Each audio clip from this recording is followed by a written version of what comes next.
La parole est à Madame Sarah El Haïry pour le groupe Mouvement démocrate et apparenté. Merci Madame la Présidente, Monsieur le Ministre, mes chers collègues. La lutte contre la délinquance financière constitue évidemment, et encore plus dans cette période de tension fiscale, une priorité.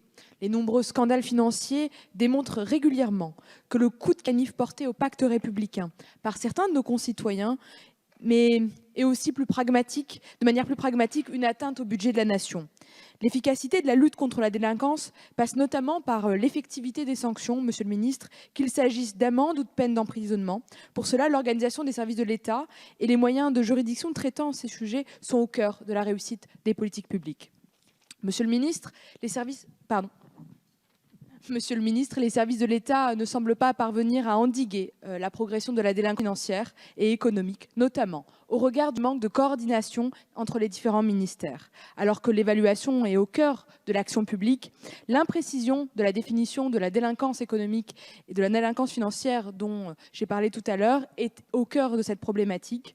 Et c'est aussi cela qui permet l'éclatement de la gouvernance de la lutte entre les différents ministères. Monsieur le ministre, ma question sera double. Quelle réforme est envisageable pour simplifier et renforcer la gouvernance interministérielle de la lutte contre la délinquance financière? Et ma seconde question porte sur les mesures et les moyens alloués par la loi de programmation 2018-2022 et la réforme de la justice. Est-ce que ça permettra de renforcer les juridictions traitant de ces contentieux? Je vous remercie. Merci Madame la députée. Monsieur le ministre. Merci Madame la Présidente, Madame la députée, pour répondre aussi simplement et directement que possible à vos deux questions. D'abord sur le renforcement de la gouvernance interministérielle de lutte contre la délinquance financière. Il se trouve que le ministère de la Justice et le ministère de l'Action des Comptes Publics ont signé une circulaire commune le 7 mars dernier, incitant et encourageant l'ensemble de nos services à une coopération et une coordination au niveau local entre les parquets et l'administration fiscale.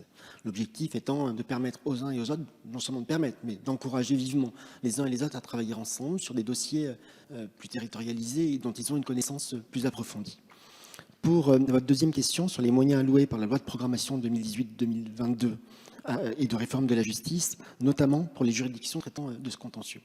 Avec la loi de programmation pour la justice, nous avons décidé de simplifier la procédure pénale, d'abord, pour permettre aux enquêteurs et aux magistrats de gagner en fluidité et en simplicité dans des affaires chronophages car complexes.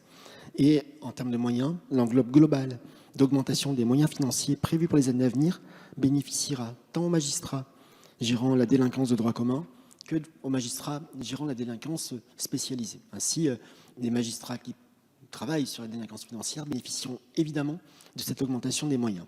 En application de la loi de programmation, il faut rappeler que les moyens de la justice progressent de 7 milliards d'euros en 2018 à 8,3 milliards d'euros en 2022 et que par ailleurs, le ministère de la Justice bénéficiera de la création de 6 500 emplois. Entre 2018 et 2022, nous veillerons bien évidemment à ce que la délinquance financière soit classée parmi les priorités. Merci Monsieur le ministre. La parole